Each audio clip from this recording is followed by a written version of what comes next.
Este é o nosso protocolo de exame de imagem. São os parâmetros que nós precisamos observar para a aquisição, tem que ser feita anteriormente, o exame do paciente, tomografia ou ressonância, solicitado pelo cirurgião. Todas as cirurgias de navegação precisam seguir este protocolo para que a gente tenha uma qualidade de navegação, uma reconstrução 3D ideal, com os exames corretos. Como aqui embaixo é informado, a obediência a esse protocolo é fundamental para o sucesso da navegação. Se o exame estiver fora desses padrões aqui, vai comprometer o registro e vai comprometer também a precisão do equipamento. Esses parâmetros aqui, eles vão ser analisados na hora de importar o exame. Ou seja, o exame é feito dessa maneira, o cirurgião tem que ser informado sobre o protocolo necessário para fazer o exame e depois a gente faz a análise desses parâmetros dentro do software. É nessa tela onde nós vamos fazer a análise.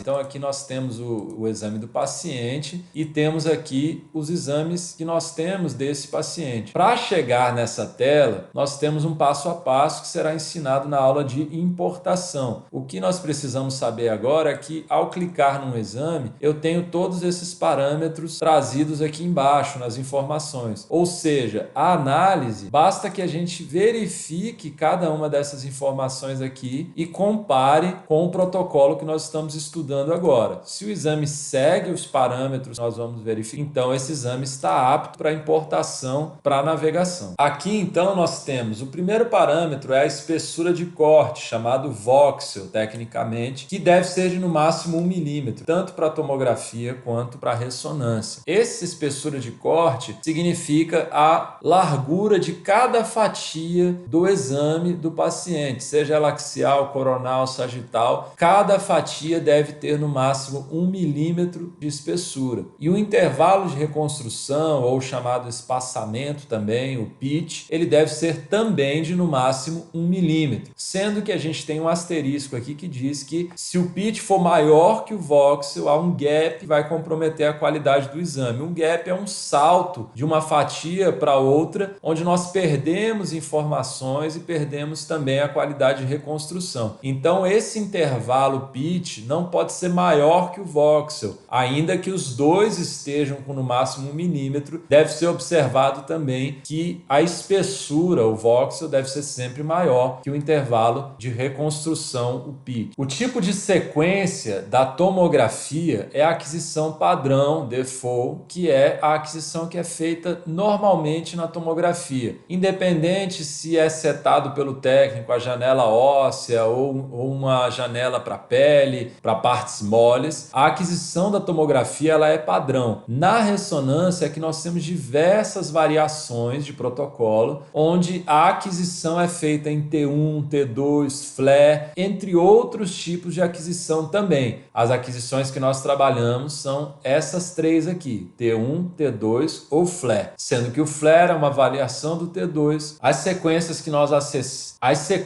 nós trabalhamos da ressonância são as sequências T1, T2 ou FLAIR. Nós teremos um material complementar para estudar esses tipos de sequências aqui, para que você possa entender qual é a diferença entre T1, T2 e FLAIR, mas são tipos de aquisição que são solicitadas pelo cirurgião no momento da realização do exame do paciente. A resolução nada mais é do que a qualidade do exame. A resolução aqui na tomografia, a gente trabalha com no mínimo 512 por 512, que é uma resolução boa para tomografia e que os equipamentos de tomografia têm aptidão para fazer. Mesmo equipamentos mais antigos conseguem fazer exames em resoluções de 512 por 512. Já na ressonância, isso não acontece. A ressonância tem maior dificuldade de atingir altas resoluções, então a gente permite aqui um mínimo de 256 por 256. Sendo que aqui nós estamos falando de uma matriz quadrada, ou seja, o exame foi adquirido com uma área de captura quadrada, mas algumas vezes é realizada a aquisição com áreas retangulares, onde um dos eixos é um pouco reduzido. Isso vai impactar em um desses eixos de reduzir esse valor. Então você pode pegar às vezes uma ressonância, a resolução seja 256 por 230, 220. isso não impacta na qualidade, isso vai somente impactar na redução dessa área de captura aqui chamada FOV, que é o Field of View, campo de visão. Se o campo de visão é da maxila até o topo do crânio, então normalmente esse campo de visão ele é um campo quadrado, é uma área de captura quadrada, mas às vezes existe uma pequena redução. Desde que esse FOV esteja da maxila até o topo do crânio, nós temos que nos preocupar com a resolução base aqui de 256 ou de 512, ainda que esse segundo valor esteja um pouco reduzido, mantendo a nossa área de captura da maxila até o topo do crânio. Por que da maxila até o topo do crânio? Porque nós temos essa informação muito importante que deve ser observada a fidelidade dos pontos anatômicos, órbitas, orelhas, nariz, que são pontos que nós utilizamos para realizar o registro. Esses pontos devem estar visíveis sem alteração por objetos externos. Nós temos que observar também e recomendar que o exame seja feito sem objetos pressionando a orelha, pressionando os olhos, pressionando as nossas áreas de interesse, porque o nosso 3D do paciente deve estar compatível com a anatomia dele no momento da cirurgia. O formato de exportação do exame deve ser sempre DICOM. Tá? O formato DICOM ele é um formato universal de exportação de exames de imagem médica. Praticamente todo equipamento que adquire imagem médica exporta em DICOM. Então esse deve ser o formato. Exames em formato JPEG, PDF não atendem o protocolo. Não é possível importar exames que não sejam feitos em DICOM. E o DICOM que nós utilizamos aqui, preferencialmente é o DICOM Multifile, ou seja, que tem diversos arquivos dentro da pasta, onde cada fatia do exame é um arquivo. Existe o DICOM Single File, o Exímios importa DICOM Single File,